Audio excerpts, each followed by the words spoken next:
More Than Rich podcast. I am here with Noah Healy. He is a market designer, game theorist on better economic systems, trained in nuclear engineering, worked for some startups at the peak of the dot-com boom, and he's fascinated by mathematics. He is a mathematician, correct? Would you agree? Yeah, recreationally, but also vocationally sometimes.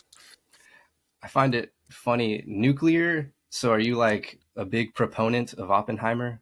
Big fan of the movie? I didn't get a chance to get out to it, actually. The thing that truly fascinated me from the credits, and which I want to find some time at some point to see, uh, is that the explosions that appeared in the credits had some odd nodules on them, and uh, I almost want to see the behind the scenes more than the film itself, because there's some incredibly famous photographs of uh, open air nuclear explosions that that occurred within nanoseconds of the blast happening, and the profile of the explosions match the shapes that are implied in those photographs. And so the aero and hydrodynamics that the effects team presumably had to go through to make a spherical wavefront with, blooming nodules on it happen, so that an actual explosive front would look like the pictures of what the actual explosive. I'm rather fascinated by that. And is it more so to make it realistic as if we were literally there in person? Is that the point?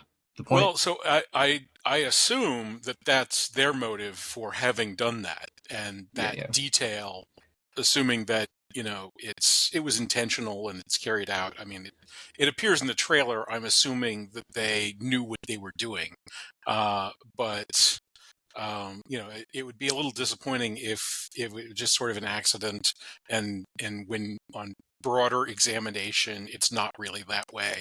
But I assume that, given how close it looks in the trailer, that's intentional, and I'm sort of fascinated by what they had to go through to make that happen that way. For sure. Oh, I see. That's why you said behind the scenes.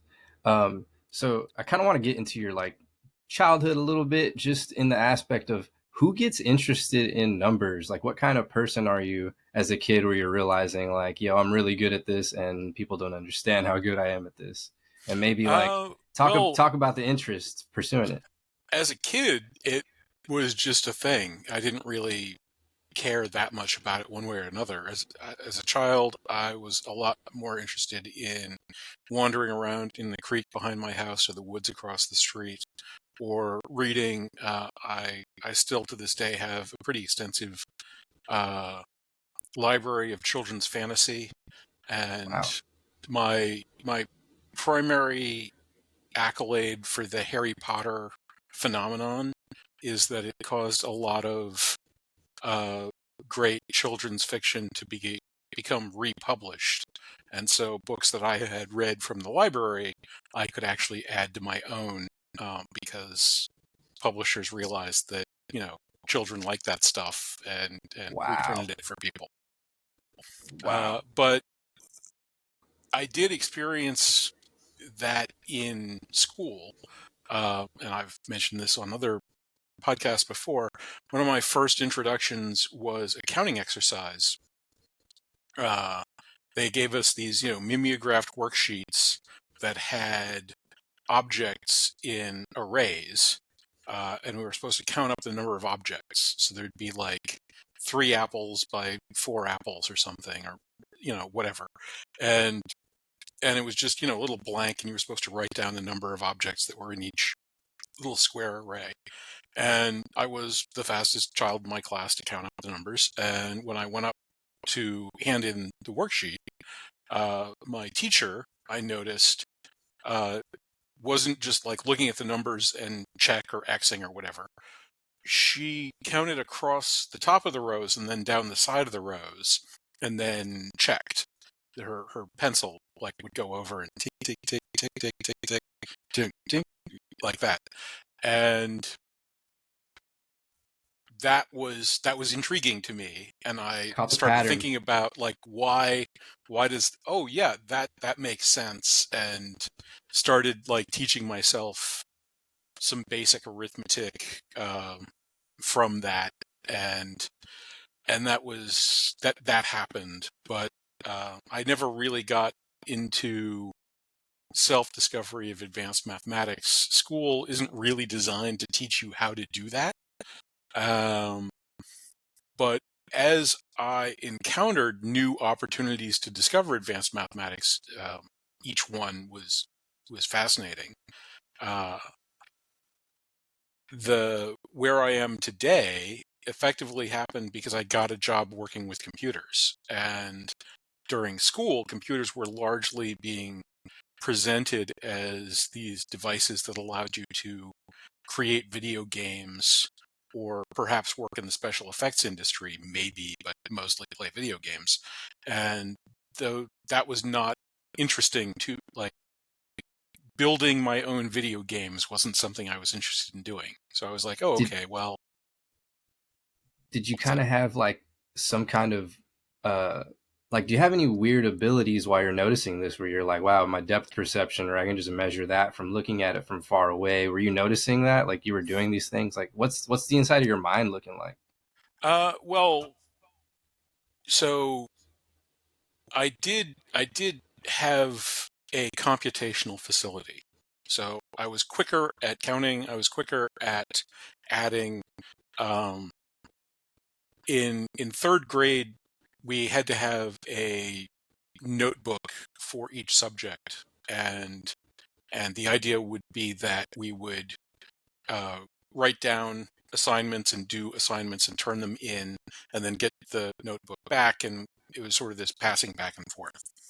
Um, and my third grade math notebook had about 2 pages written on it for the entire year, because I would write down the number of the question and then the answer to the question in sort of direct, and then rather than doing a new page for a new assignment, I'd just sort of draw a thick line around that little group of numbers, and stick a date on it, and then the next day would be another one. And so I was using up about 1 square inch of notebook space per homework assignment, um, That's be- nuts. because there was What? nothing else on there.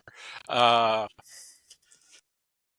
So you got super efficient is what you're getting at, well, yeah, I mean, I because that is what you're essentially doing. yeah, Maximizing. I got into computation, and you start noticing things, and so then in algebra class in seventh grade, uh, that teacher would have recitations where one of the students would go over the homework at the board with the other students, asking questions for different approaches or offering help if that was necessary, and so on. And there were two of us. There was a girl named Beth Bloodgood, who, I don't know if she was dyslexic or just left-handed or whatever, but the way that you sort of traditionally write up equations in algebra, you sort of write up the first equation and an equal sign, and then kind of do all the work over on the right hand side of the board.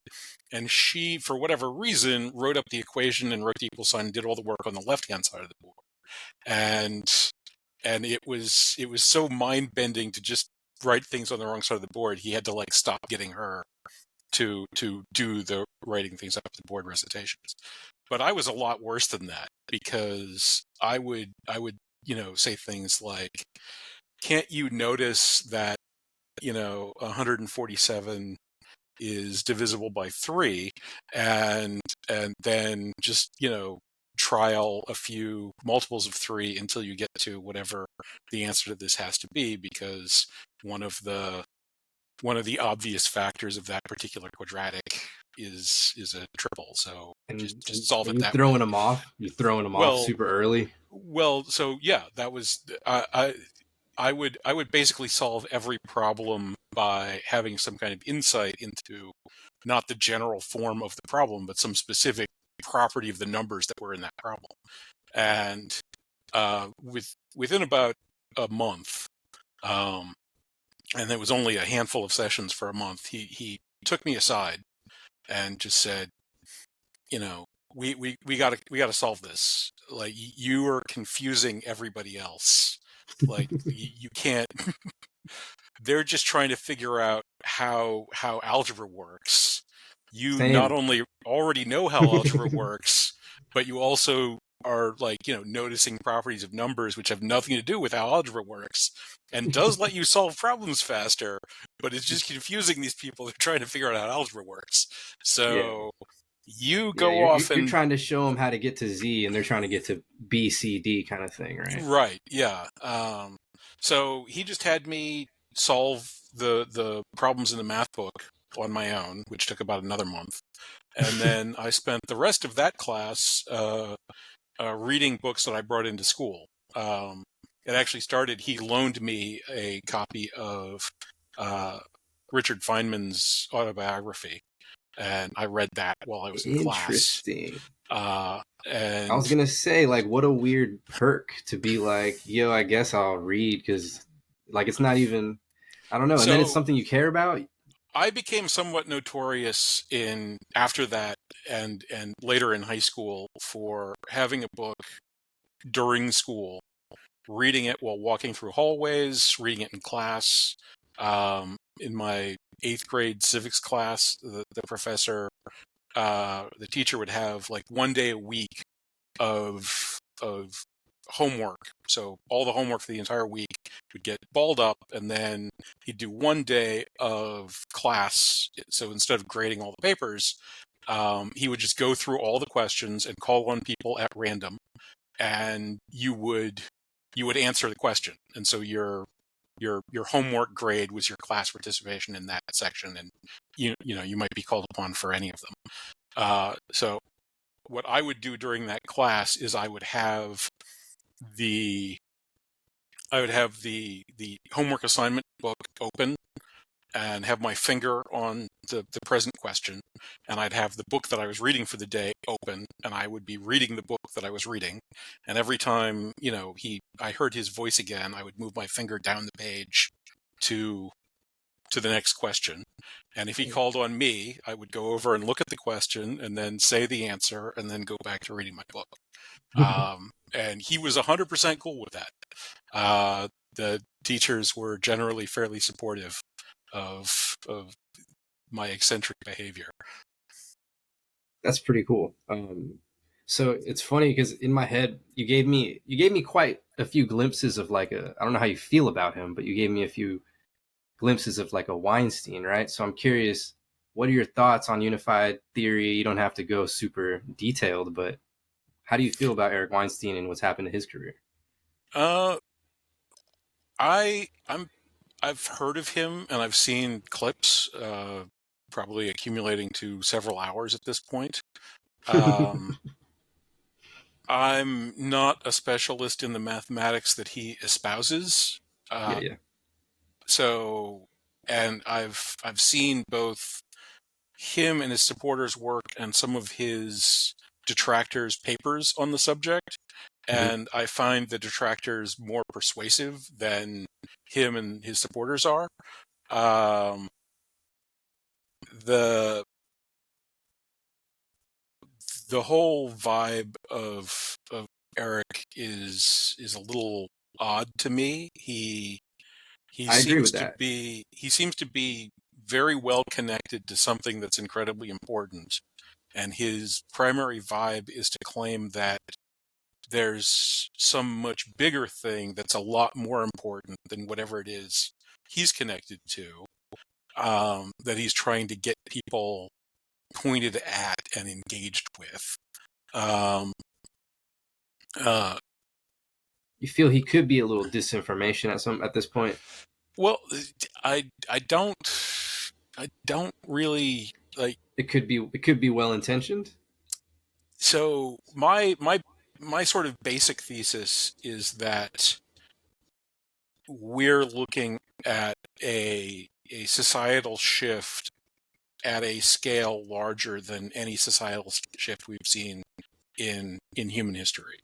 And considering that one of the shifts that we've seen in human history was the shift from prehistoric human beings that didn't have writing and didn't live really in cities to historical human beings that have the ability to write and do live in cities, um, that's a large claim to be making. I think I can justify it, but who knows? Um, and so I can see from that perspective, from people who have achieved really anything within the context of existing society, an uneasiness and sort of a behavior in response to that uneasiness. But Weinstein Weinstein is comfortable with pointing out that what is happening doesn't have a future. He's willing to quote things like the collapse of reproduction and look at things like the corruption of science and talk engagingly about those things. Um, but he's unwilling to abandon his own successes, and he's not willing to point to the things which have made him as symptomatic of a broader change that may or may not include him in the event of a working future being developed. And that's I don't want to sort of take too much credit away from him or give him too much credit, but that those are the positives and negatives that I've seen in what I've seen of him.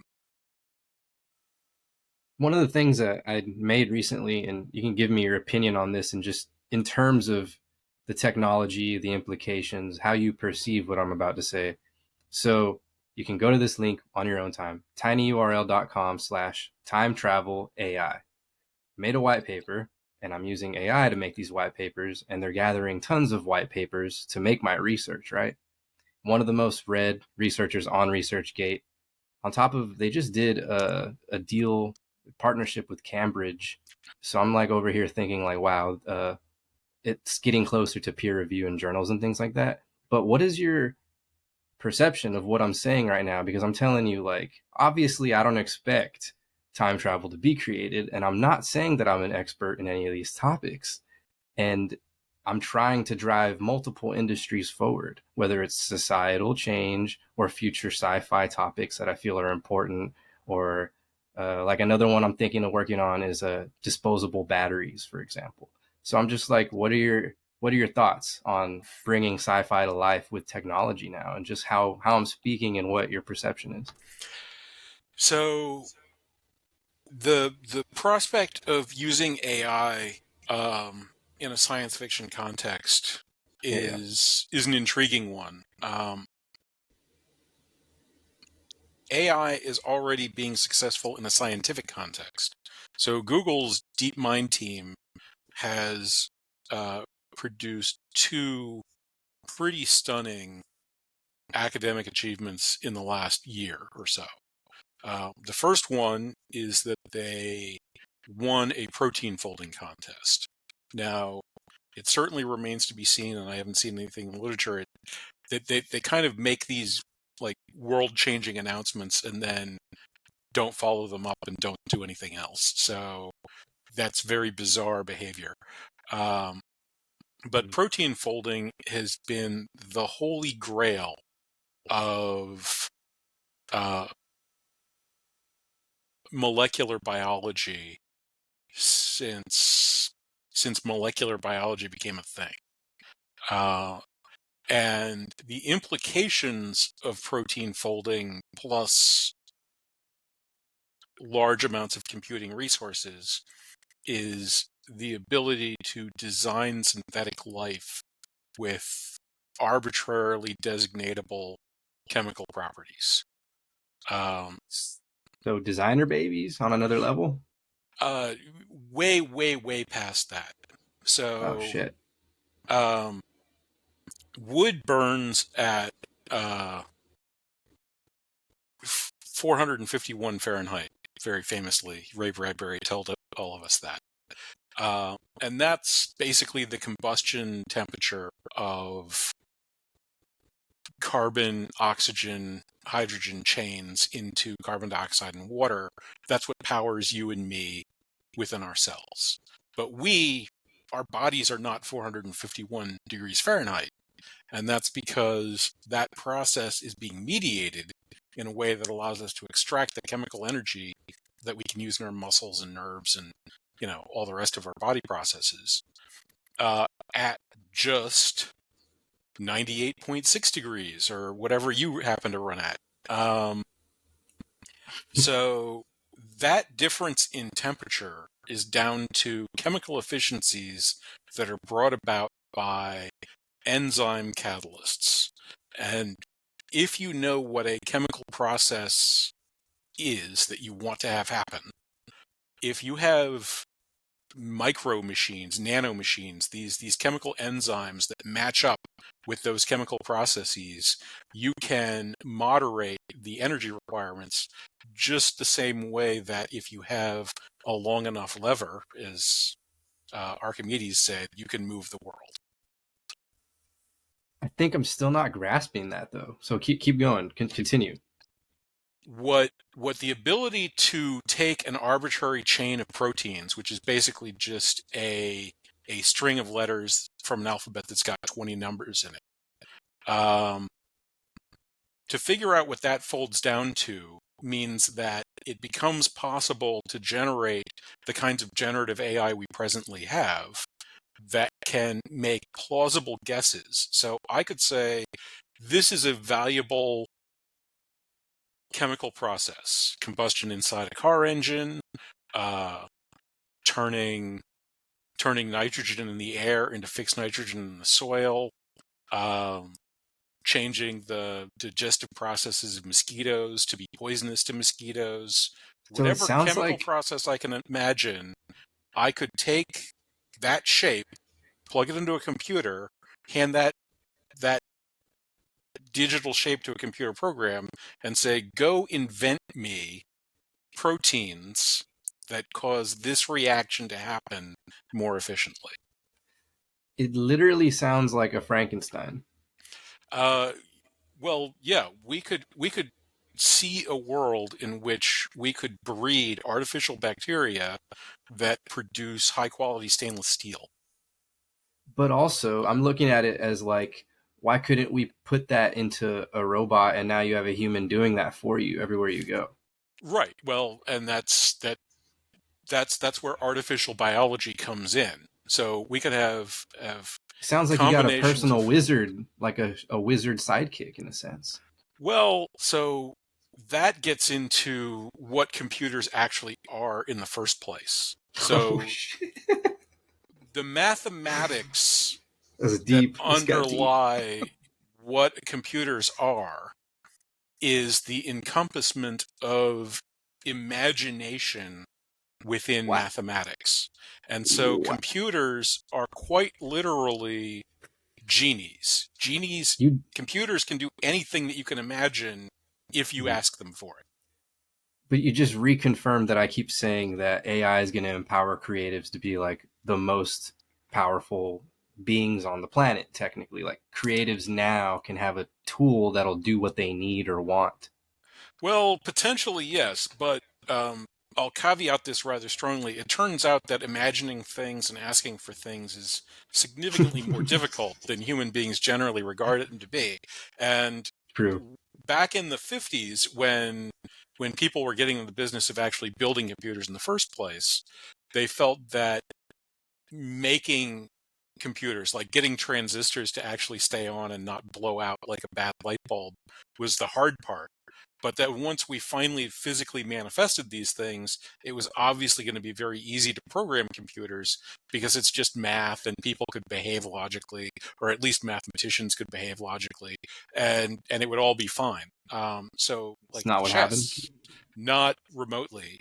If you've ever heard of computer bugs, um, it is incredibly common for large groups of highly intelligent professionals to create computer programs that mess up horrifyingly. And we're all publicly aware of this because both Bill Gates and uh, terrible names, the Apple guy, both of them have Jobs. had, Steve Jobs, both of them have had, back in the 90s, public demos that they were presenting that crashed on them. And those were not caused by, puckish pranksters that worked for them that felt that tweaking the Sabotaging them. boss's Yeah. nose would be a Yeah. fun thing to do. It's because Apple and Microsoft are incompetent organizations that can't produce software, because everything is an incompetent organization that can't produce software. Because That's it turns interesting. out that one of the things that you can't imagine is a universally coherent way of producing good software. Pardon this 15-second interruption, but if you want to make your own podcast, consider checking out Riverside, the same thing that I'm using to make this show right now. Super user-friendly. Description's in the link below. Back to the show. I mean, I'm just thinking there's all the best ones are 20 versions deep right now, but why can't we get it right the first time? Do you think AI is going to help with things like this? No.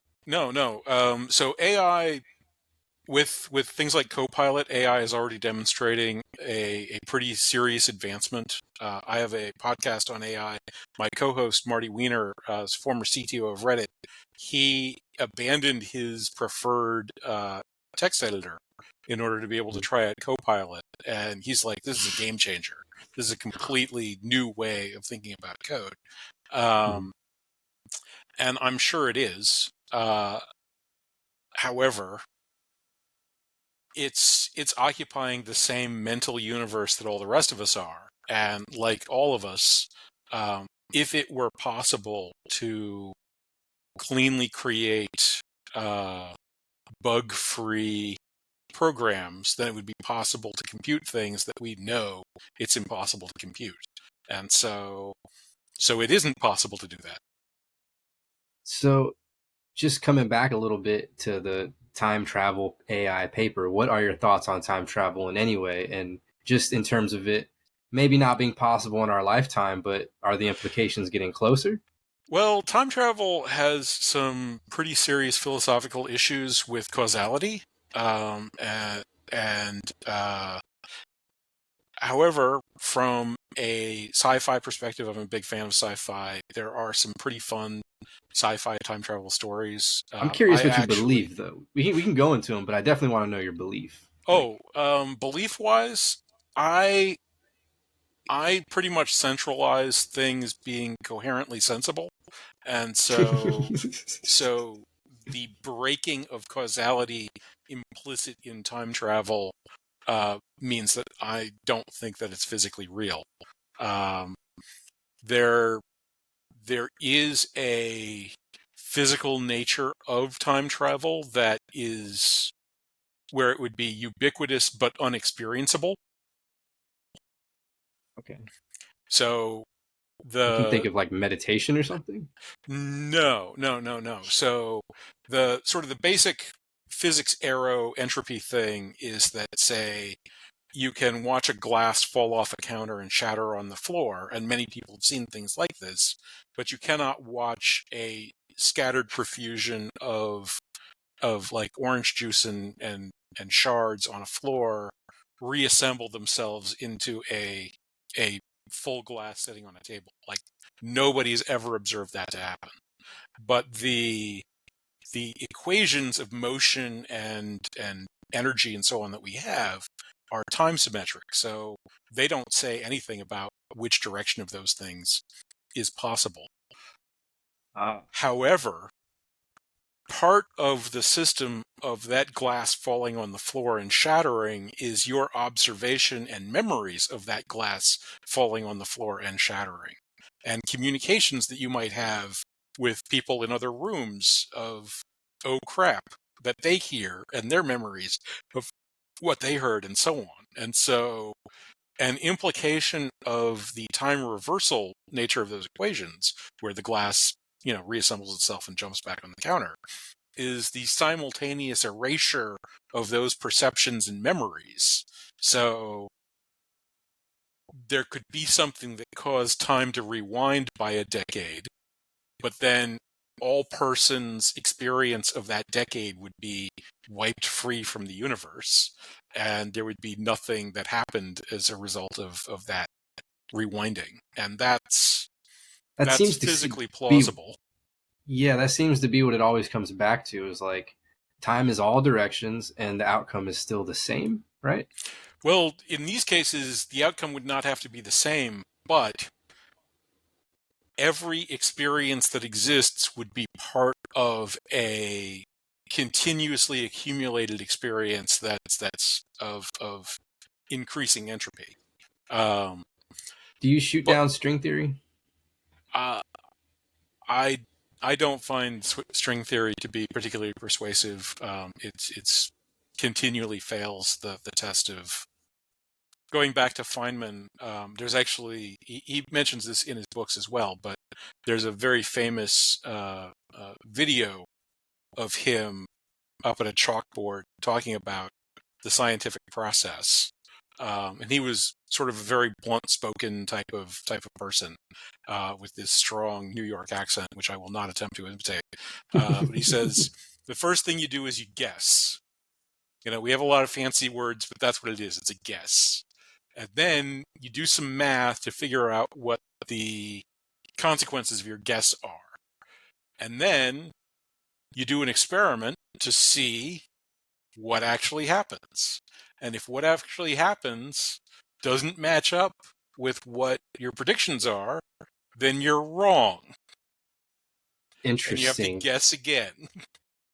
That's interesting. You actually sparked another thought, because uh, I've been saying that the future of like hiring and employment is going to be, you ask an AI a question that you have, and then you go refer to your employees and then see who came up with the idea that closely matches the original AI's idea.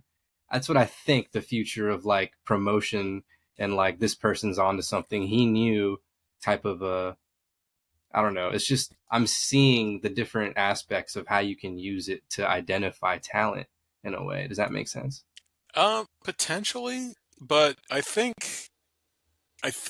we're up against a rethinking of how employment functions in a That's very real. deep way. So one of the consequences, if we get ubiquitous computing availability, is that many of the capabilities that are right now isolated to people with billions of dollars could become the common property of many, many people. And so under those circumstances, the kinds of relationships that currently exist between Fortune 500 multinationals might be relatively appropriate to be between people who are running small independent businesses. And I personally would find it much more congenial to live in a world where people were economically capable of producing something of value. Sort of the average person was able to do that without being forced into some kind of bureaucratic large structure that was primarily concerned with its own political interests that have nothing to do with external reality. Yeah, it was pretty concerning hearing Elon just flat out be like, we're going to have to introduce some kind of basic income. And it's like, wow, if you're already predicting that for the future, it's kind of stark. But So we actually had somebody on our show advocating for UBIs. I'm not a proponent. I view it as effectively a defensive measure by those who are presently successful to try to maintain structures of the present day that allow them to be regarded as successful. And I think that that's basically insane. Um, but we'll see. We'll see how it fights out in sort of the hurly-burly of human yeah, existence. I definitely think the idea is to make us reliant so we don't have a choice in some aspect. But changing the topic a little bit, what is your thought on double slit experiment in terms of the metaphorical aspects? Because you know how people a lot of misinterpret the aspect of what it is up front, and they think it's something it's not. So I'm curious on So you're talking your about the opinion. quantum double slit, where Yeah. you can observe things happening in ways that make very little sense. Yeah, well, it's real. Like, it's it's something that if you're curious, you can do in your own home. It's not that terrifically difficult to set up a double slit. Um, Never uh, thought about it. yeah, I've seen it. I've participated in the experiment before, and to me, it's one of those things that points out in the 1900s. So in 1900, quantum mechanics was developed. That's when uh, Max Planck and made his observation or his theory that we could account for the ultraviolet catastrophe by assuming that energy came in distinct blocks. And then, just a few years later, Einstein makes his contribution to quantum physics and also to special relativity, and observes that space and time have an interrelationship that isn't decomposable, and as a consequence of this, light bends around the sun. Um, it's a few decades later that Alan Turing um, demonstrates general computability, and and in order to introduce this concept of incomputability.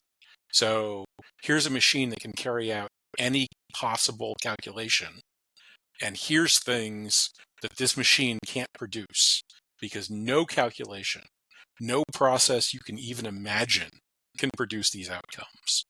And that was an extension of Gödel's work in incompleteness. The idea that logic wasn't good enough to prove itself. You effectively always have to take something on faith. Uh, these Interesting. these four things are all severe body blows to mankind's perception of reality and thought. And we don't have different politics. Every time we think we found something, it's still nope. Kind of that's what it feels Well, like. so in this day and age, it is popular and plausible to point at Isaac Newton's reconception of the heavens and physics as a key moment in the destruction of the Middle Ages. That this system of kings and queens and princes and princesses who are ordained by God to rule over peasants, which is how the world had been functioning for 1,000 years plus at that point, um, went away because you didn't need to have 30 guys out in a field enslaved to the land in order to do things. You could just build machines to do things for you. Each of these breakthroughs is of greater impact to societal organization than that is. And our societies, you know, if you took the existing political debates from today and took them back 100 or 150 years, you would get some pretty side-eye, sus glances out of the people of those days. But they would recognize voting for presidents, um, you know, looking at the stock exchange, though these basic forms continue to exist, whereas the basic forms of political and economic and social existence from the pre-industrial era are not the same as those in the post-industrial era. If you were walking around in 1500 saying kings and queens are stupid, people should be voting for their own representative electors. Kings and queens would cut your head off. Yeah, for after sure. after some priests got you to confess that you were working for the devil. It's it's like it's a Yeah, different thing. We're not different yet, but we're gonna be. And so to me, that's the struggle of our time. and just coming back a little bit because it was initially about the double slit, and I see how you talking about each contribution, but what is the bigger picture there? Like the fact that you can observe something and it's changing when you're observing it. Does that really say anything about something else being conscious, or is that what people are just interpreting? Um, so the big deal about quantum physics, from my point of view, in what's going on here, is that uh, there is an observer observed nature, but there's also, as best we can tell, this unexhaustible reservoir of random that sits at the very foundations of matter and energy. And so while it isn't impossible or even impractical to create systems that behave regularly and reliably, it's not a matter of simply bolting everything down to the smallest possible thing, because that's exactly how you magnify these fundamentally random things all the way up to the level of our day-to-day lives. And so the way that we have thought about how to make things comprehensible and understandable, which is sort of a top-down, we just learn about it, we control it, we boil, we bolt all the way down through the foundations, and then we're stuck into the foundations, and the foundations are firm, so everything's cool. The foundations aren't firm. And so we need to have systems that are stable because they're dancing, basically. And that's going to be a lot more feedback, a lot more, recycling, a lot less top downness, because the way things need to work for us as people, and the way that things actually work for physical particles, isn't the same. And so we need to build intermediate layers that change the way things are, so that we don't live in a world where a coin flips and tomorrow your bank account's empty, or whatever. So how do you interpret randomness and separate it from something like synchronicity? Is that something you believe in? Are you familiar with I am Jung's work? familiar with synchronicity. I don't have strong opinions one way or another on synchronicity. Uh, I haven't read everything he's read. I've read some of his stuff. For sure. You get the points though.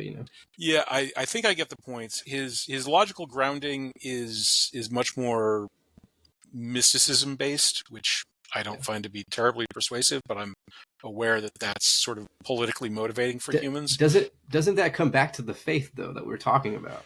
Well, so I mean something foundationally different than most people mean about faith. Mhm. So there, the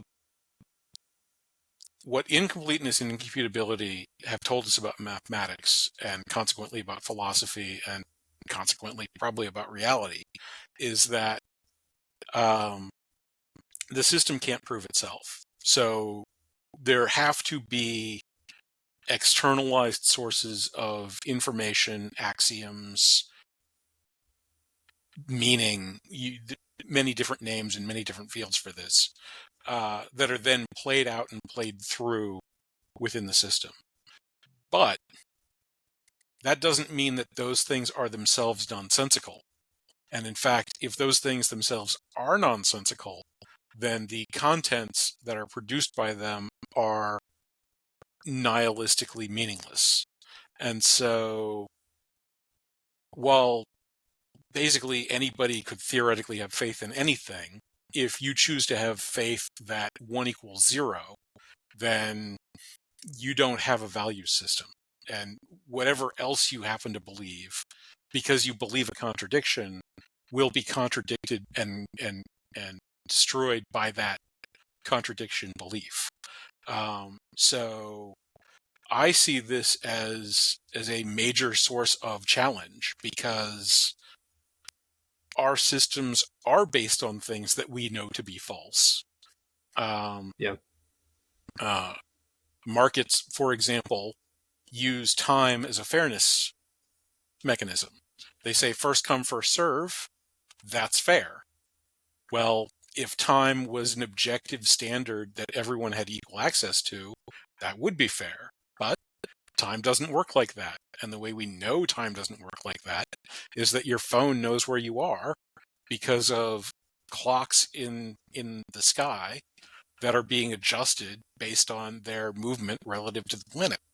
And if we didn't move them relative to the planet, your phone would tell you were in a different state, Yeah. because the errors would be quite large by now. So we have this concept that we've been using the universe as a fairness mechanism for 800 years. And 118 years ago, this guy named Albert Einstein pointed out that concept was fake. And then about 10 years later, during World War I, some people drove a boat down to the eastern shore of Africa and took pictures of a solar eclipse and proved that he was right. And we haven't gotten around to stop using that as the fairness mechanism that drives our entire global economy yet. But we will, either by the collapse of our entire global economy or the development of mechanisms that don't depend on this thing that doesn't exist to make things fair. What? I'm curious how, like, your just mathematician background, how has that shaped your view on like free will and determinism? Has it changed? Do you go back and forth? I'm pretty strongly free will, always have been.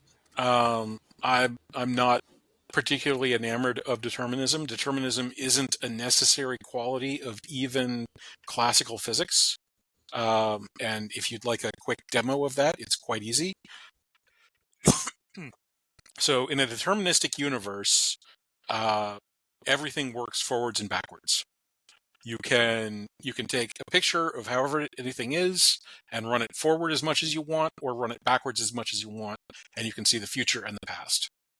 That's what it means to be a deterministic universe. Imagine a sort of completely flat table, like a pool table, little pool cue, and the pool table has this kind of perfectly smooth lump on it, and you roll the pool ball at that lump at the exact speed so that the height of the lump takes up 100% of the energy of that pool ball.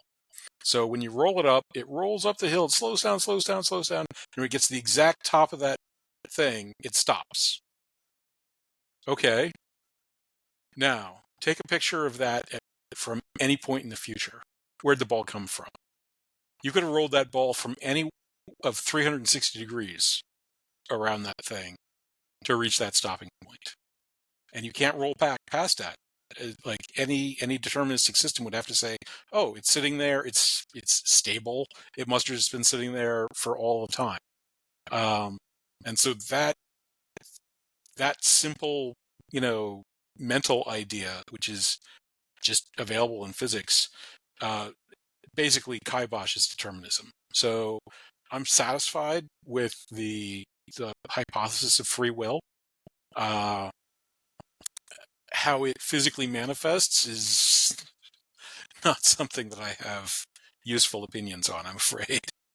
See, that's the only reason I feel it could be a combination of both then, because I mean, here's the corny line I'm thinking of is the idea of determinism, the word determine is in it. So I'm thinking it takes a lot of work. It's not just determined by the universe that something is going to happen, right?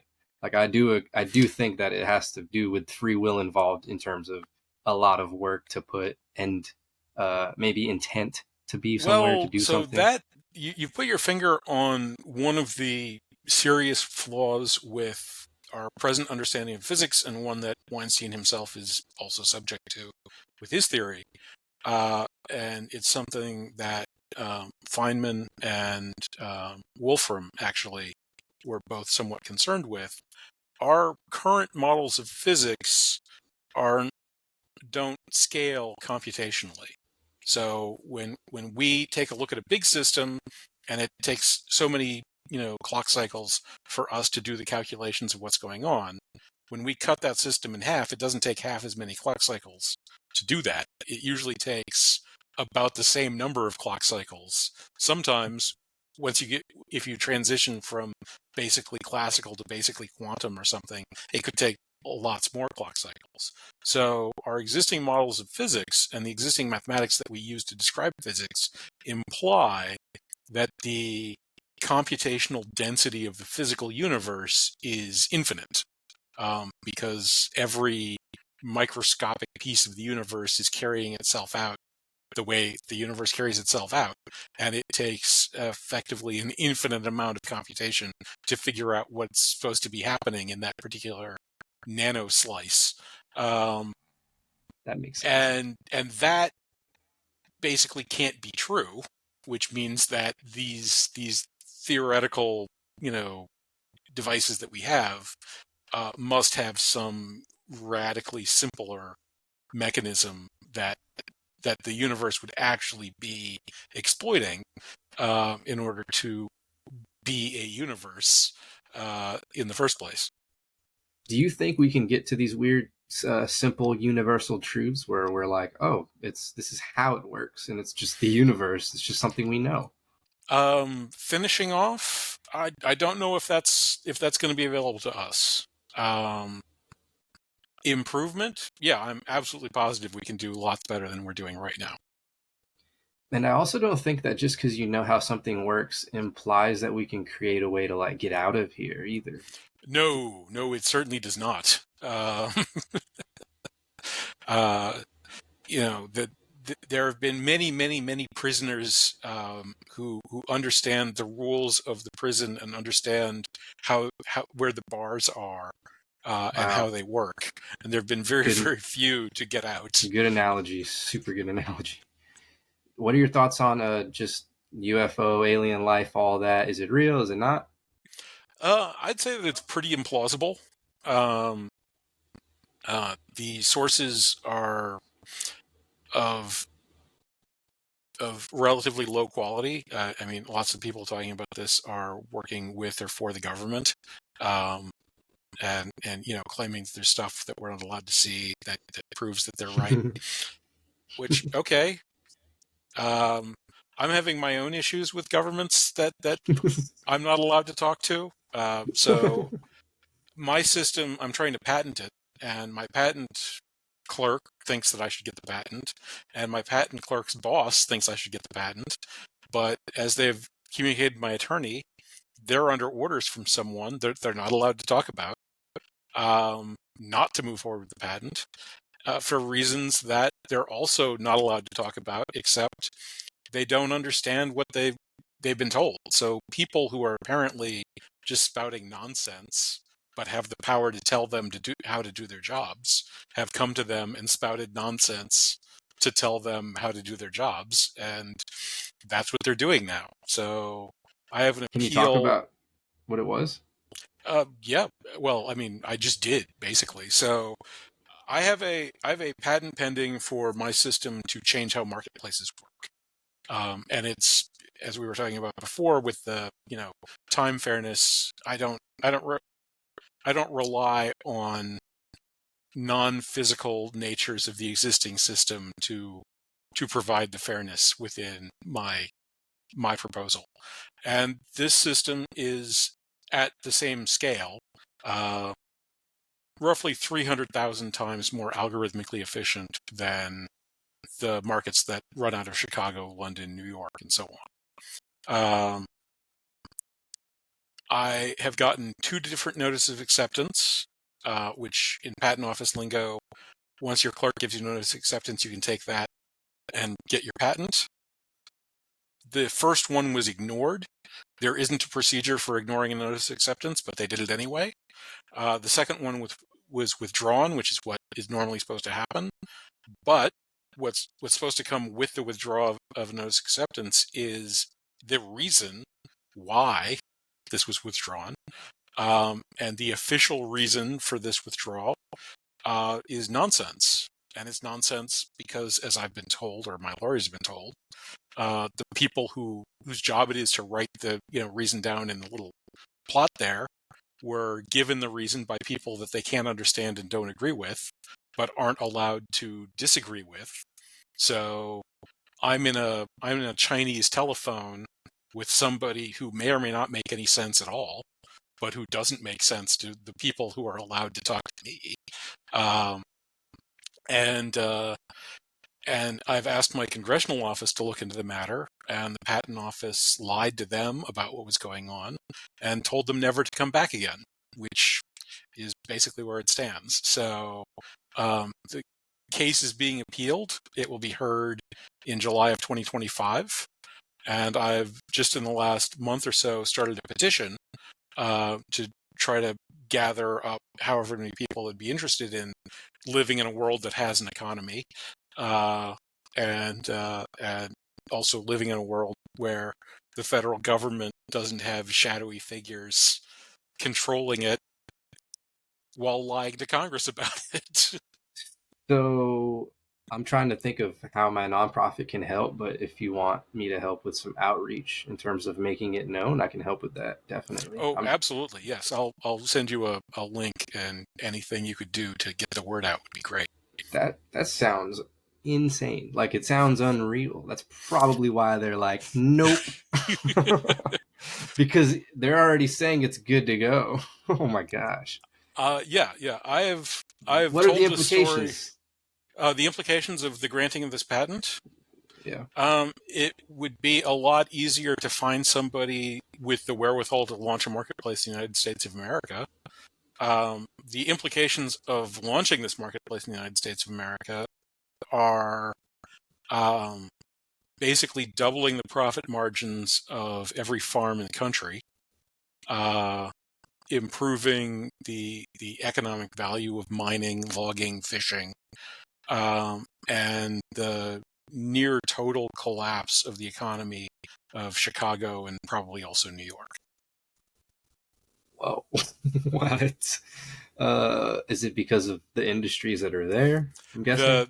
The primary driver of the economies in both of those locations is either directly or indirectly the marketplaces that reside there. And these marketplaces would change that fact. And so while they could be launched in those locations and would make the people launching them radically more money than the present markets make the present market operators, the total amount of money being made by the entire financial industry would collapse by at least 50 and more likely 90+% in the adoption of this particular technology. Yeah, so I feel like even the appeal is buying these people some time to reconsider the implications alone, or like how to act. How do you even adjust? Because by the time it would be granted, that's not even enough for the, how are they supposed to prepare? So they're probably freaking out for sure. I'm not aware that they're even aware. Like I've been in the room with people from the CME group. I've talked to them about it. I've sent white papers to people that work for that organization. I've never heard anything back from anybody after getting that. It's been quite an interesting wall. I was at a meetup just last week, and there was a bunch of law students that were there from a friend of mine that's he's not my patent attorney, but he is a patent officer, and he's one of dozens of professional patent attorneys I've told the story to, with combined centuries of experience, no one I've ever spoken to with experience in the patent space has heard of anything remotely like what's happening to me happening to anybody else.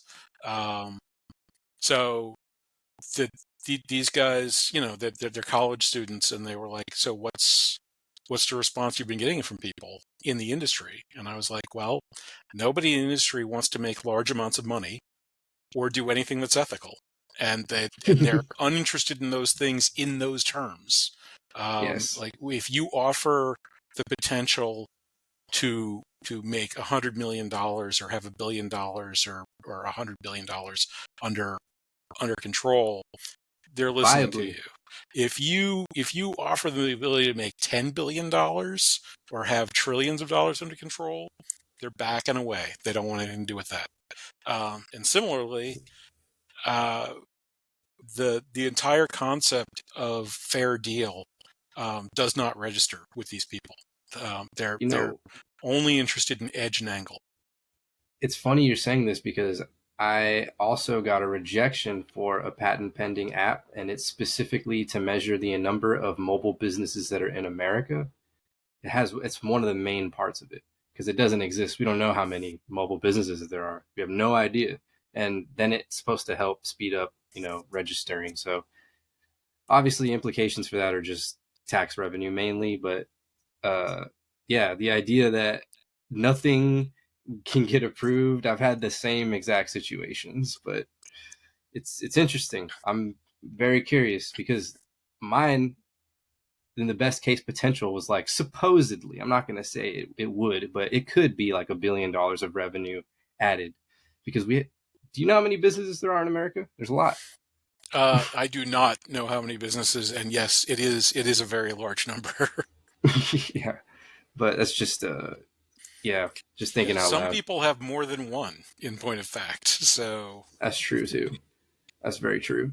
Um, I kind of want to go into your background with like logic and spirituality and stuff. Like, how do you feel about day to day? Are you super spiritual, religious kind of person?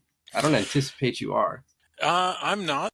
Um, I was not raised that way, and it hasn't really happened. I do have my crises of the soul and moments of doubt.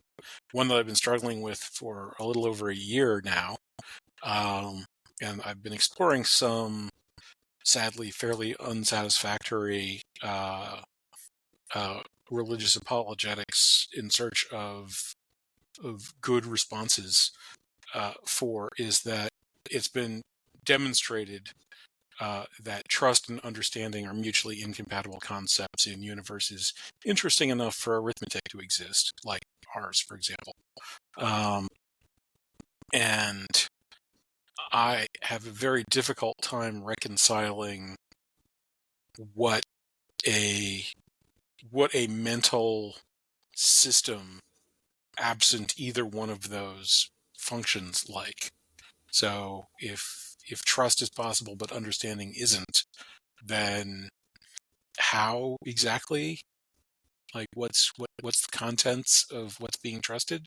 And if understanding is possible but trust isn't, then how could you even verify the contents of what you understand to be consonant with reality in any way?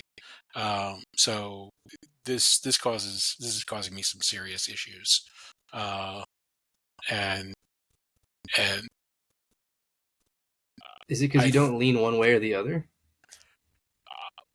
well, I don't know the answer. Nobody does. Um, it's more an issue of the worldviews that I see and that I have adopted assume the existence of both of those things, and I can't figure out how to disentangle them in a way that remains coherent. So that becomes my issue then. Um, I will say that from logic and spirituality, I'm highly impressed with the work of scholastics. And I've said this on other podcasts before. I would regard it as a genuine miracle if the theology of any of the world's religions actually survived being sensible in the light of computational logic. The power of computational logic is arguably the most profound idea that human beings have ever had, and I would go on to argue that it is the most profound idea that it is possible to have, because it tells you about the nature and limits of what ideas are even possible. And I would see it as a vital part of whatever spiritual system, which again I don't think is something that couldn't be adopted as part of a civilization that actually exists, to compose these things, to create a set of laws and beliefs that make sense in the light of computational logic. I'm not a saint or a prophet, and I'm not that smart, so I don't really know that I'm going to be able to contribute to solving that particular problem. But that's one of the problems that I see us having that needs solving, and that I do not see any of the existing players of the game lifting any fingers to work on. It's a pretty good quote, especially the last sentence. But ethics and immorality. How do you integrate your personal ethics or like moral philosophy into any economic models? Because I was thinking about that. Everything that I've tried to develop for my nonprofit, I always do community and economic growth first and foremost. So I'm just curious how you channel that. Well, with my approach, it's actually direct. So I have this approach I call the negotiation game, which is a subset of coordination games and game theory. And so the problem then is to figure out how to build one of these to be a marketplace, and that requires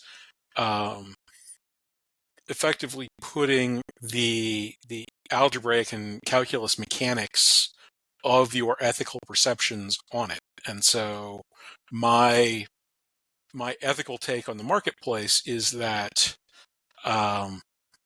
markets exist to discover and promulgate true information as widely as possible, that business people would prefer greater profits to lesser profits, all things being equal, and lesser risk to greater risk, all things being equal. And that the interests of the buyer and the seller are symmetric. They both want the deal to happen at a price that they're both willing to take the deal. And so it was a process of discovering what kinds of functions had the properties that were consonant with those assumptions, and then figuring out how to arrange them and sort of build the machines that would carry out those processes was the process of actually inventing this kind of marketplace. Interesting. You kind of, as you were talking, you're reminding me. There's a pretty good book that I wonder if you've ever read. It's called "The Human Use of Human Beings: Cybernetics and Society." It's by Norbert Wiener. Yeah. Are you? Does I'm any quote I'm specifically stand out? not really. I've read a pretty large amount of Wiener's work, uh, uh, and also other cybernetic works. So basically, what happened to me in 2000, I got a job working for a .com startup, and started learning Perl, uh, which is a language that has very good string manipulation properties. So I learned about regular expressions, picked them up very quickly, learned about the deeper implications of regular expressions. Perl has pretty bad data structure handling, So I started learning more about data structures, and that got me into the computational papers. And Wiener's one of the godfathers. Cybernetics is one of the core early ideas in general computer science. And so I basically read all of those people's, all of their papers. And several years later, when I'd finished doing that, uh, I was a changed person, and interested in the kinds of things I'm interested in today. Damn, I just think that one book was gonna yield all that. That's pretty cool. Well, it wasn't that one book. That was one of Just on the route. hundreds of papers and books that I read. The Mythical Man Month is another really good one on the process of using people. I'd actually, in high school, I was exposed to a book on the use of people around computers called The Soul of a New Machine, which is a pretty decent read. Do you find any of these like turn into metaphors where it's like now we're coming full circle, we're using machines the same way we're going to use people in the future? Anything like that? Well, so that's the thing about all of this is that computational mathematics is the mathematics of philosophy.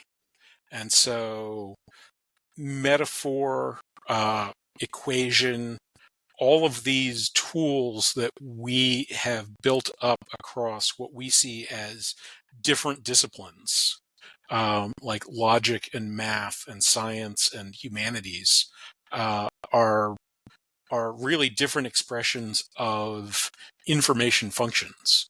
And the generative AIs are really bringing this up into stark relief because the generative AIs are very obviously sort of large matrix computations, and they're perfectly capable of producing things that look exactly like metaphors and poetry and that kind of stuff. So metaphor is a useful way for human beings to communicate with each other.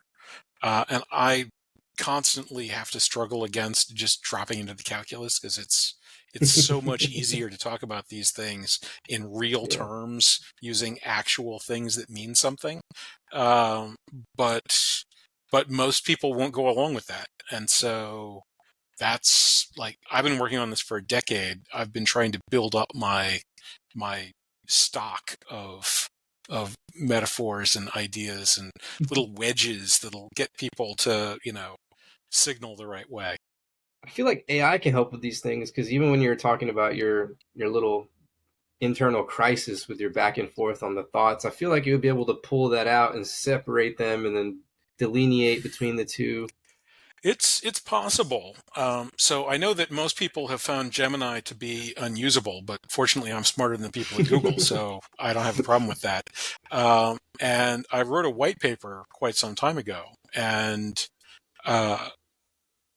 most of the AIs that are out there can't chew up the entire white paper. But Gemini actually can. So I actually had it write me some marketing materials that go into no details at all. But we'll have to see. I'm going to drop some of those things online. Grabs the general. Yeah. It's just like, this is great. It's awesome. You should do it. And it's like, was there any substance? It's like, that's not what you asked me for. I love it. Yeah, that's one of the main differences is Gemini is like, give me as much information as you want. I'll tell you, I can organize whatever. It's not really on the whole reasoning and analyzing aspect up to par with GPT yet. But no, go ahead. No. I think that's a good point. Um, yeah, I was gonna make a joke, but in terms of bias with AI, where do you think that's going? And then are you, in general, are you on the Musk side of like, hey, we need to halt this? What are we doing? Pardon this 15-second interruption, but have you ever considered video editing? Check out Movavi. It's super user friendly. You might be surprised by what you can learn so easily. Consider it. It's what I use. Check out the link in the description below. Let's get back to the show. So bias is a real and serious thing, and going back to religions again, Wow. just Religions. as just as a congregation would find it categorically inappropriate for a homily to be delivered by a priest of a different religion uh, for most of human history. And I love how it has to be absurd of an example to make sense too. Right. Well, it's not that absurd, because that's basically what's going on. These things are built to have a belief system that nobody can plausibly claim to understand. Why should they be trusted under any circumstances for any purpose? Um, but they are being. So um, I take a alignment first approach to superintelligence, which is sort of adamantly opposed to what the generative AI people are doing, and and I don't really think they need to be stopped per se. I think that when they engage in fraud, that should be discovered, outed and punished, and I think that's incredibly common. There was a post I saw on LinkedIn, I believe it was yesterday. It was a clip of the CTO of OpenAI. It's a woman. I don't remember her name, but that can be looked up. And she's on stage in some kind of conference, presumably, maybe South by Southwest, who knows? But her she was doing that thing that people do at conferences. They've got somebody that's asking softball questions, and she's answering softball answers in front of a crowd. Except that the softball question in question was, what was the video source that they used to train up their video production? The Sona, I think it's called. That Sora. part. Sora. Sora. That's Yeah. it. Yeah. So. Uh-oh. So she gives this kind of anodyne, it was all open and permissible videos kind of No. thing. And it's like, well, did you use YouTube? It's like, well, I'd have to, consult my internal team to figure out what specifically, but it was all open, and like she's got a little stock phrase, and she says it 3 or 4 times in the course of like a 1 or 1.5 minute clip of just like, let me hang on to this non-implicating, language that my lawyer trained me in. And let me assure you that I'm not going to confirm that I stole your work, anyone out there whose work I stole. But yeah, That's a lot of pressure, dude. it is. And it's pressure that they wouldn't have to endure if they They decided were just to honest. behave ethically at any point in their entire lives. But they decided Yo. not to do that, and I have to say I have no sympathy for them under those circumstances. That is awesome. And to think they just announced that little robot at the table. Did you see that little demo? The one where they integrated with the robot, and they can like talk to it and have it. Yeah. I'm ready for it. Where's my robot in my house? I'm serious. And most people I know are probably like not about it, but dude, I'm ready. Whatever. The I think that implications are. truthfully, if it was just Siri in your phone, that would be enough. Like really, really. I don't have a cell phone or a Wait, smartphone at the what? very least. What? Yeah. I'm not going any of those places. That's just too creepy. There's a lot of things that could be done with computational technology in the home that would change how we live for the radically better. None of them are what's commercially available today. What? I'm so confused on that statement. Please continue. Well, I do actually own a cell phone now. My local phone company went bankrupt and got picked up by a company that was under private equity funding, You're and that purposely company, doing this though. huh? You're purposely doing this though, right? Like the phone thing. Yeah. I was perfectly happy to just have a landline. Unfortunately, I had to abandon having a landline because that company was taken over by another company which couldn't extract money from my bank, and my bank is Wells Fargo, so that's on them. Uh, and and so I canceled and transferred, my number and account to a local fiber provider that has a cell, thing, and I've got a flip phone that's bulletproof and hopefully will last me forever. So you're purposely trying to be hard to contact, or you just don't want to use the tech, or you give up too much data. What's the problem? Yeah. Yeah, I was in a All the above. room. This would have been maybe 6 years ago now, where about a dozen recent college graduates got some guys to write them a check for $10 million so they could buy 10% of the location data of everybody in the United States since the year 2000. What? And And doesn't and that information update? uh, so the past information doesn't update. They were just building up the base database, and they were going to continue to maintain and curate that data system. Um, the the the intrusive capabilities of Twitter, X, Facebook, plus cell phones have implications for the existence of society which are fatal. And I don't feel the need to contribute towards that particular form of societal suicide. Can you talk about that meeting a little bit? Well, there's nothing terribly secret about it. So there's a thing at Your UVA. ethics kicked in, I'm guessing. Well, so I was not. I was there witnessing. So there's this thing at UVA that's sort of modeled on Shark Tank, and it's this fairly wealthy local has this thing where people come in and pitch their businesses to him and some buddies of his, and um, some of them they fund, some of them they don't fund. Again, kind of like Shark Tank.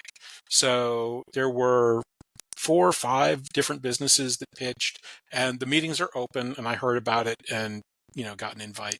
And as part of my trying to get my idea out in the world, I basically don't turn down any invitations to be in public and kind of see what's going on. So I went to this thing, and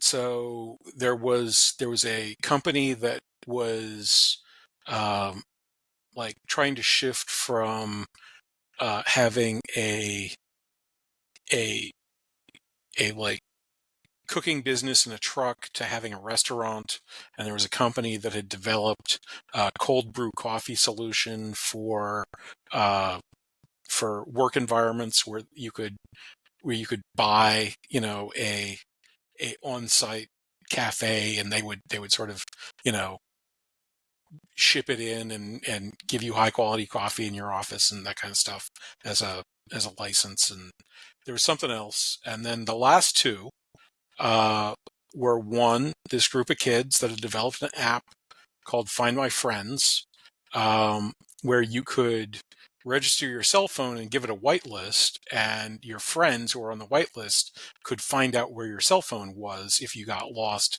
at a frat party, which had happened to one of them in their youth. And as a result of that, they happen to have an extraordinarily detailed database of where basically all the fraternity and sorority kids in America had been for the last few years. And when they decided to ask around whether or not anybody was interested in where all of the wealthy, educated people had been for several years, they discovered there was an enormous amount of demand for human locations. And so then they decided to try to increase the number of human locations they were aware of, and started looking into buying databases that they could integrate with their system, and discovered that it was pretty cheap to buy cell phone and other data streams that would tell everyone where everyone was. Recently, it's been revealed that GM actually sells car log information um, to people. Yeah, your car knows where it is, and your car manufacturer is happy to tell other people in exchange for money where your car has been. I can already imagine the data just thrown into a graph, and now tell me where most cars are going. What are they buying and eating at, spending their time, what gas So stations they favor. Now I'm gonna put yeah, their money there. Now you just reallocate. yep, yeah. So basically, this little club that was running the thing, they've got like I think it was like $1 or $2 million limit, and these kids were asking for getting the ball rolling on a $10 million total check, and so they basically said, so everybody does their presentations, then they end the night, and then the the sharks come out and are like, we're these guys, tighten this up. These guys, nice idea, but not for us. These guys, here's a check for this. These guys, here's a check for that. The kids was like, here's a check for our limit. Like, we can't give you more than $1 million. Here's the $1 million we can give you. Stick around. Like, $1 is the limit inside this room. We're going to go out in the hallway and we're going to give you the check for the other $9 million, because like we want to be on the ground floor on building out your system. So they did, and I've had a few interactions with those guys since then. And what they're doing it isn't even uncommon. It's just the degree to which your life is penetrated and manipulated is difficult to imagine, and I'm not interested in participating on any side of that particular arrangement. Interesting. Yeah, you said manipulated, and I'm like, damn, I guess you're right. Like, I guess you can cause external things to happen in people's lives ahead of time. It's pretty There's scary shit. a Stanford professor who's been doing research on web ephemeral data. So, like, if you start typing stuff into the Google search bar, then it completes for you. But that's not like written down anywhere. That's ephemeral. It goes away the next time you hit the next character, and that's common across all search bars.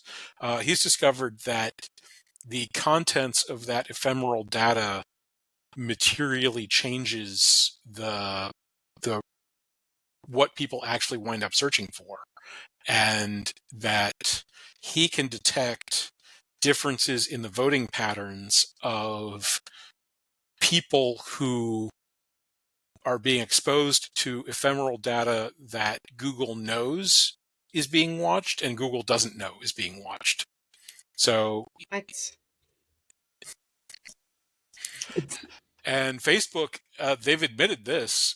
They had an internal policy where they decided to try to make alterations to the algorithms for feeds, which would be another example of sort of ephemeral behaviors, that would cause users that were exposed to it to be more depressive. And according to them, they were successful and they were able to change the algorithm in ways that your feed would cause you to have depression, or behave as if you have depression. And if it means to make them more money, who knows what the algorithm's going to show you, right? If Yeah, it means that you being sad and in a negative state keeps you on that platform, most likely that platform's going to feed you what you're already liking. And that's interesting. that's what I would guess. Yeah. So, what are your kind of just wrapping up here? What are your thoughts on crypto? I think that it's a tremendous mathematical breakthrough. I think it's not a fully baked uh, technology. The dependence on a single hash is unacceptable for what they're claiming to be able to do. And I think that their claims are just not the right solution to the right problem. Do Um, you think a lot of money is just kind of getting in the way and trying to capitalize on it? their contention essentially is that the problem with the financial system is that the currency can be inflated. And so if we have hard currency, we don't have a problem with the financial system anymore. My contention is that the financial system is 97 to 98% machines pretending to behave like people in front of other machines pretending to behave like people to generate what is coming out. And that is so noisy that whether or not the currency is being inflated is a rounding error. Now, is it bad to have inflated currency? Yeah, sure it is. Would we be better off with harder currencies? Yeah, we would be. But functioning marketplaces will harden the currencies that they're using because the marketplace functions and because they'll punish de-hardening the currency. And political interference in economics is not new and not necessarily going away. So the prospect of technologically eliminating this historically minor problem while maintaining these things that are just going off the rails and are completely consumed by machines that are figuring out what lies produce the greatest revenue and then doing that as much as possible, strikes me as a certain doom scenario. Whereas my approach of creating markets that operate by discovering the truth and telling as many people as possible about it Seems so solves both simple. problems. So simple. Wow. Yeah, Like yeah. it's almost insulting. All you have to do is study computational mathematics, game theory, calculus, topology, set theory, graph theory, and economics And then for have a level hard difficulty, of course. for about a quarter of a century. So it's really confusing why nobody's done this before. But um it's coming back to crypto, just on the idea of, okay, third world countries seeing this as like the savior of them. What is that all about? Are you thinking like, yes, this is technically revolutionary, but not so much so they're getting ahead of themselves? well, it is technically a viable currency, and setting up currencies isn't particularly easy. And so if you're a country that wishes to set up a currency by adopting crypto, I'm not against that specifically. I believe that those countries should explore the technological deficits and throw some money and research at the problem of blockchains that support multiple cryptographic hashing solutions so that they would remain stable in the face of cryptographic breakthroughs and could evolve over time. But that doesn't strike me as intrinsically bad. It's just that the claim that the only problem we have is that our currency sucks, and that by creating this digital system with exponentially increasing cost of operation, we can permanently solve our currency solution as long as nobody solves a math problem that nobody's solved yet, um, isn't a viable claim about reality. I didn't think about it like that at all, honestly. But that does make sense. And it's even weirder that you're saying that as it passes like silver as a commodity, you know? Yeah. It's kind of nutty. So Bitcoin, the monetization value of Bitcoin, and like if it actually monetizes, things get really crazy. But in net present value terms, like if Bitcoin was money and other currencies like the dollar and the euro and stuff weren't money anymore and people were just using Bitcoin, I'm pretty sure that monetization value in sort of modern dollars is something like 20 or 30 million dollars per Bitcoin. I might be off by an order of magnitude or so, but I think that's about the number. Um, and so that's what the play is for the Bitcoin heads. The people that are like, "Oh, Bitcoin's going to become currency." They're like, "Well, every price that's lower than that makes sense, because someday this will be money and money will be worthless. But that's the same thing for the gold bugs. The monetization value of gold is something like $100,000 an ounce, or no, I think it's higher than that.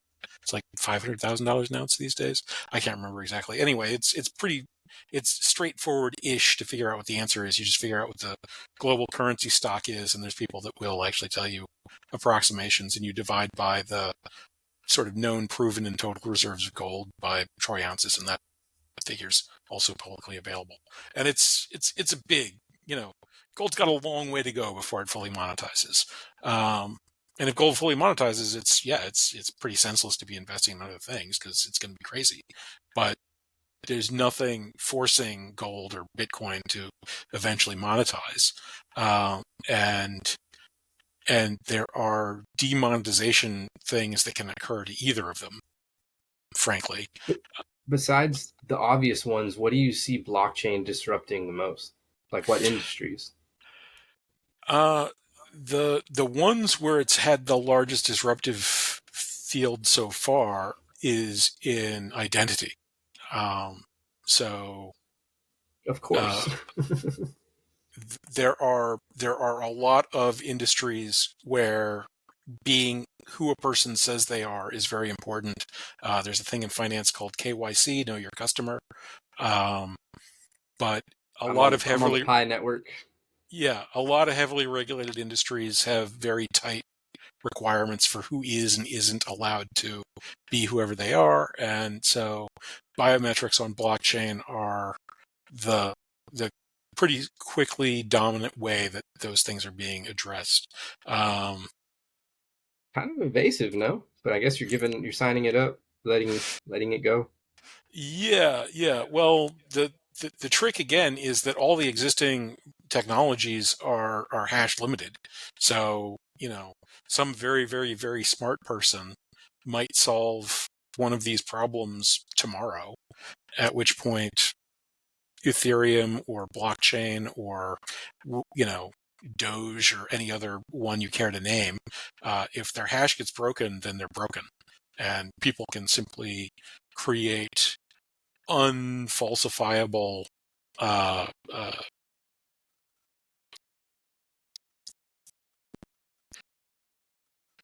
objects that go on the chain that nobody can determine which is right and which is wrong. So that's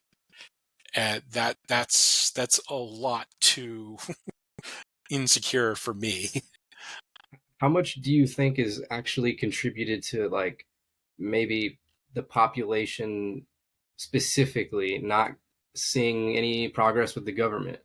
Do you think a lot of investment is specifically trying to get away from government? Is that the reason? I think there's a lot of popular movement away from institutions that are ever more publicly demonstrating that they're incompetent and incapable. And I would strongly encourage doing that because they are incompetent and incapable and they don't have futures.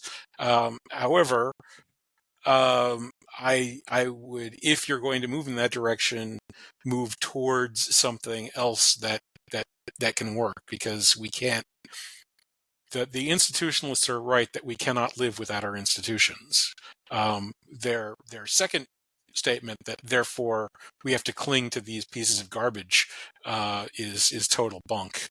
But Yeah, I feel that.